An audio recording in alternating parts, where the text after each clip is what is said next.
Hello friends, வணக்கம் and welcome to my favourite recipes Tamil. இன்னைக்கு நல்லா கமன்னு டேஸ்ட்டாக முருங்கைக்காய் கத்திரிக்காய் மாங்காய் சாம்பார் எப்படி செய்து பார்க்கலாம்.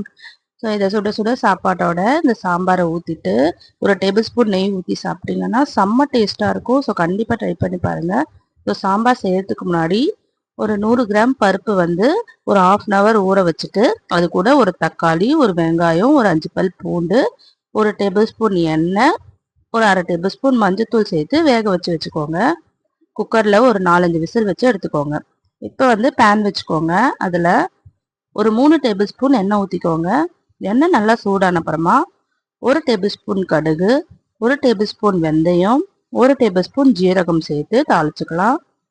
இது கூட ஒரு 2 காஞ்ச மிளகாய் கிள்ளி சேர்த்துக்கோங்க.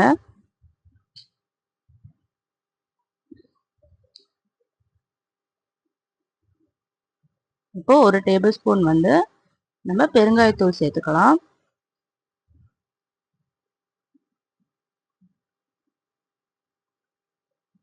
சேர்த்துட்டு இதை நல்லா வதக்கி விட்டுக்கோங்க. இப்போ இது கூட 2 மீடியம் சைஸ் வெங்காயம் பொடியா அரிஞ்சு சேர்த்துக்கலாம்.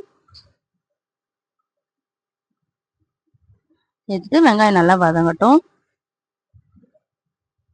வெங்காயம் நல்லா வதங்கின அப்புறமா 2 மீடியம் சைஸ் தக்காளி பொடியா அரிஞ்சு சேர்த்துக்கலாம். ஸோ கொஞ்சமாக உப்பு சேர்த்து வதக்கணும்னா தக்காளி சீக்கிரமாக வதங்கிடும்.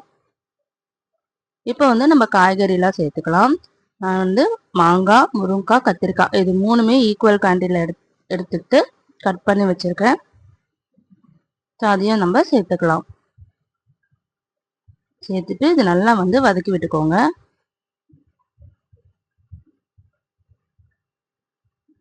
ஒரு 2 நிமிஷம் இது நல்லா வதக்கின அப்புறமா நம்ம மசாலாலாம் சேர்த்துக்கலாம். இப்போ ஒரு டேபிள் ஸ்பூன் தனி மிளகாத்தூள் சேர்த்துக்கோங்க.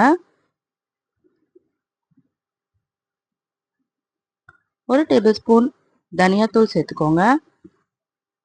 இது கூடவே 2 டேபிள் ஸ்பூன் நம்ம வீட்டில் அரைக்கிற குழம்பு மிளகாத்தூள் சேர்த்துக்கோங்க. இது சேர்த்துட்டு இது நல்லா அந்த எண்ணெயிலேயே பச்சை வாசனை போகிற அளவுக்கு நல்லா வதக்கிக்கோங்க. ஒரு 2 நிமிஷம் நல்லா வதக்கிக்கலாம். வதக்கிட்டு இந்த குழம்புக்கு தேவையான உப்பை சேர்த்துடலாம்.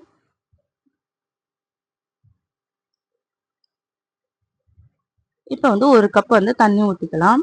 தண்ணி ஊற்றிட்டு இந்த காய்கறியெல்லாம் நல்லா வேகணும். ஸோ மூடி போட்டு இதை நல்லா வேக வச்சு எடுத்துக்கலாம். இப்போ பாருங்க நல்லா காய்கறிலாம் நல்லா வெந்துருச்சு. இப்போ ஒரு சின்ன லெமன் சைஸ் புளி ஊற வச்சு வச்சிருக்கேன். அதை கரைச்சி ஊற்றிக்கலாம். காய்கறிலாம் நல்லா வெந்தப்புறமா புளி சேர்த்துக்கோங்க.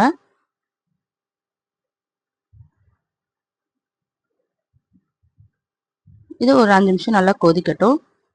நல்லா கொதி வந்தப்புறமா நம்ம பருப்பு கடைஞ்சி வச்சிருக்கோம். அதையும் சேர்த்துடலாம்.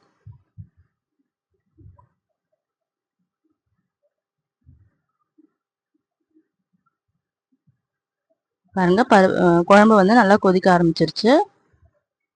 இப்போ பருப்பு சேர்த்துடலாம்.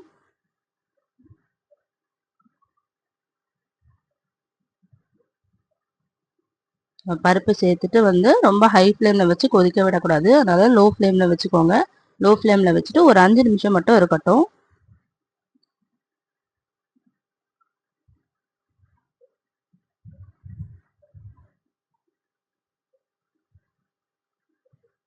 அவ்வளோதாங்க, சாம்பார் ரெடி ஆயிடுச்சு. இப்போ கொத்தமல்லி கருவேப்பிலை தூவி ஸ்டவ் ஆஃப் பண்ணிடலாம்.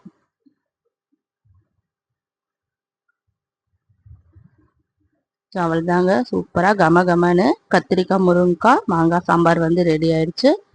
இதை நம்ம சாப்பாடு கூட வச்சு சாப்பிட்லாம். இட்லி, தோசை எல்லாத்துக்குமே இந்த சாம்பார் நல்லாயிருக்கும். ஸோ கண்டிப்பாக ட்ரை பண்ணி பாருங்கள். இந்த வீடியோ உங்களுக்கு பிடிச்சிருந்துன்னா நம்ம சேனல் மை ஃபேவரட் ரெசிபீஸ் தமிழை சப்ஸ்கிரைப் பண்ணிக்கோங்க, லைக் பண்ணுங்கள், ஷேர் பண்ணுங்கள். தேங்க்யூ ஃபார் வாட்சிங்.